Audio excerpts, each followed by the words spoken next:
Hi, my name's Connor. I'm a peer wellness coordinator in the Duck Nest Wellness Center, and today in this video we're going to be going over some of the most confusing questions from the SNAP application. And I just compiled a list of some of the frequently asked questions that we get during our drop-in hours that usually happen during the school year. Um, and if you have any questions about how to apply virtually or what SNAP is, there's actually a highlight on our Instagram page that has great information about what SNAP benefits can do for you. And for tips for applying virtually, I've already made one video about how to do that, so you don't even have to leave your house to apply for these benefits. So one of the first things that comes up is establishing relationships. So this will ask you to list all the people you live with, how you're related to them, and do you buy or share a majority of your food. So this is only if you buy and share over 50% of your food with someone.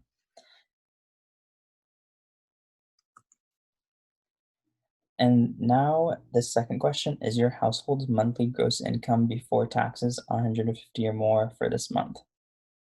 So your gross income is the total amount of money you earn before government and federal taxes are taken out of your payment, the amount you earn.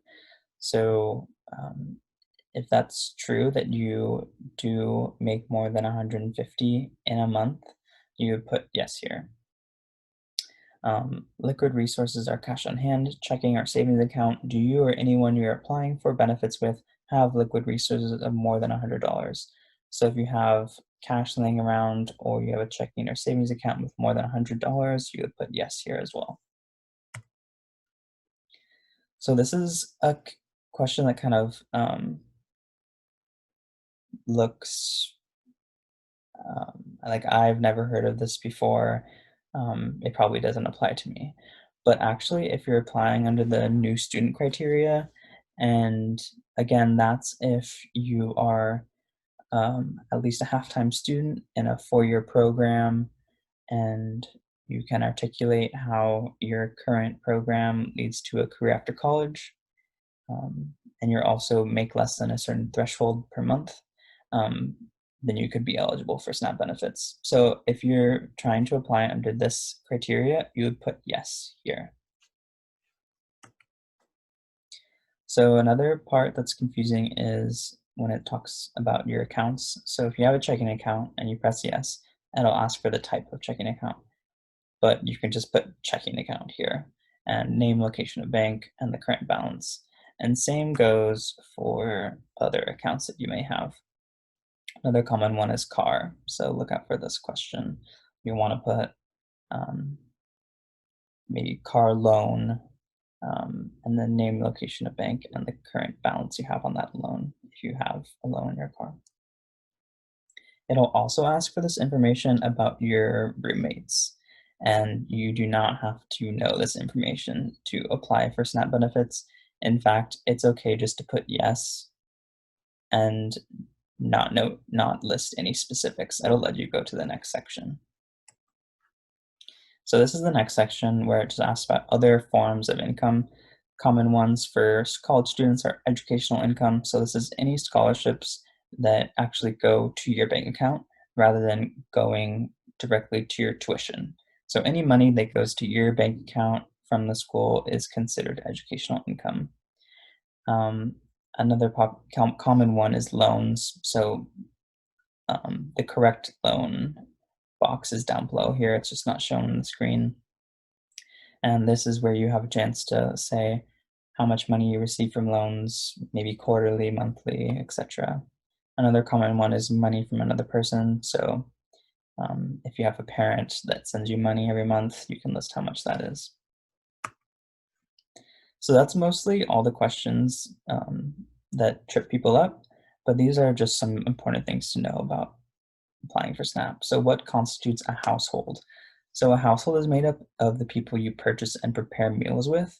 So for example, if you live with three other people, but you don't buy or share food with them, you're actually considered a household of one, even though you live with these other people for the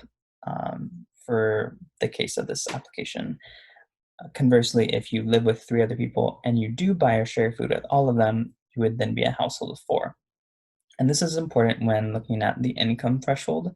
So I'll use that example again. If you live with 3 other people, but you do not buy or share food, you're actually a household of 1 here. And so you make less than 23,000, less than 2,000 monthly, less than 454 weekly, then you could be eligible for SNAP benefits. Here, does SNAP affect my or my parents' taxes? This is a really common question. SNAP is not a form of income. They're granted to you in the form of benefits from the state and federal government. So this is non-taxable, and you do not have to report any of this information when you file your taxes each year. If I'm an out-of-state student, can I qualify for SNAP in Oregon? Yes, you can. As long as you have a valid Oregon address, so maybe you live in an apartment or a house in Eugene, or outside of Eugene, you can apply using that address. You may just need to communicate your arrangement with DHS.